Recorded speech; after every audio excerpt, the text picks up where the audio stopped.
Salam. Selamat pagi Bapak dan Ibu dan saudara-saudara yang dikasihi dan juga diberkati oleh Tuhan kita Yesus Kristus. Dalam renungan Embun Surgawi pagi ini saya mengajak Bapak Ibu Saudara untuk mendengar firman Tuhan dari kitab Mazmur pasal 41 ayat 1 sampai 4. Saya akan membacakan ayat 1 dan 2 bagian A yang mengatakan demikian. Untuk pemimpin biduan, Mazmur Daud, berbahagialah orang yang memperhatikan orang lemah. Saya berikan tema renungan ini adalah orang yang berbahagia adalah orang yang memperhatikan orang lemah.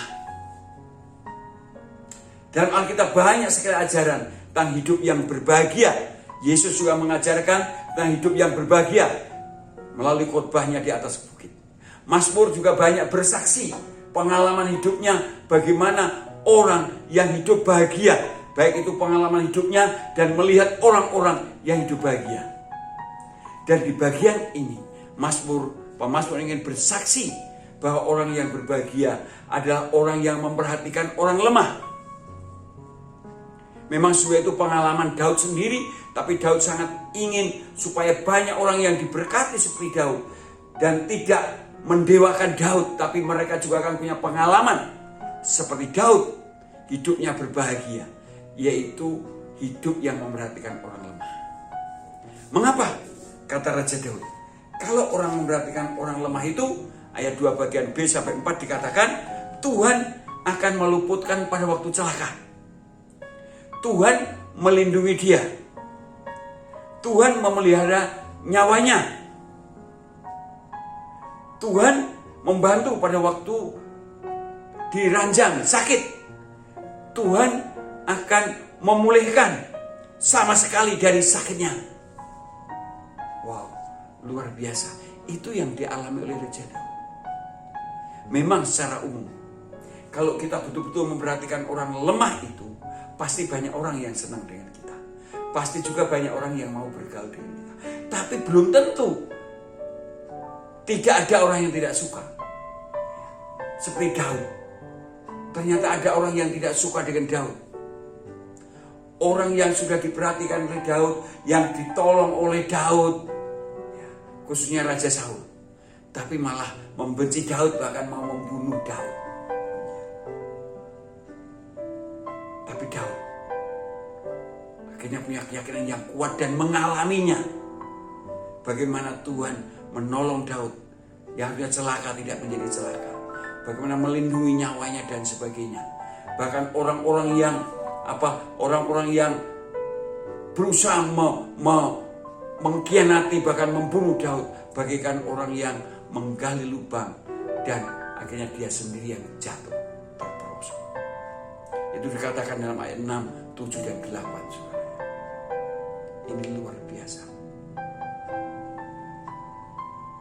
Jadi memperhatikan orang lemah itu penting, saudara.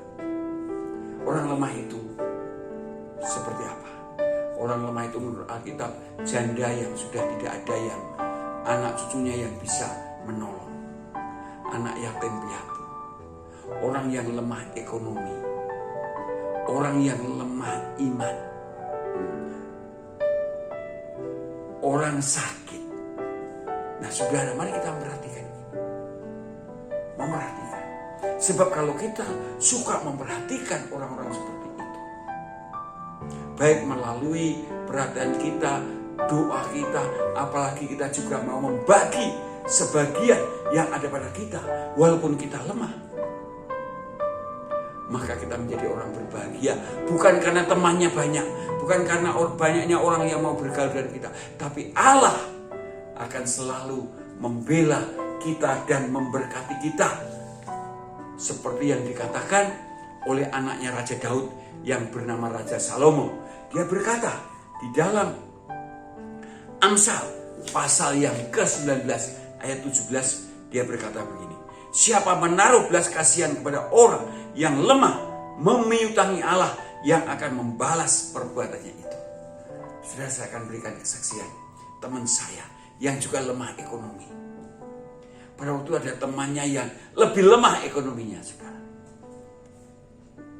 Karena hari itu temannya tidak bisa memberi makan, anak dan istri tidak punya apa-apa. Kecuali punya minyak dan garam saja. Lalu teman saya itu hanya punya beras 2 kilo. Dan kemudian dia memberi kepada temannya ini. Rupanya temannya ini akhirnya juga suka memperhatikan orang lemah. Sehingga saya melihat kedua teman saya ini diberkati oleh Tuhan.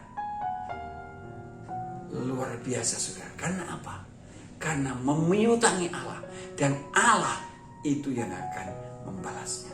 Oleh sebab itu, marilah kita tingkatkan hidup kita, pelayanan kita untuk memperhatikan orang lemah dengan tujuan supaya Tuhan dimuliakan. Kalau kita lakukan itu, saya percaya saya dan saudara akan menjadi orang yang berbahagia dan semakin dipakai Tuhan, diberkati Tuhan secara holistik. Karena itu sesuai janji Tuhan kita Yesus Kristus. Amin. Selamat pagi, selamat berkarya. Tuhan menyertai dan memberkati kita sekalian.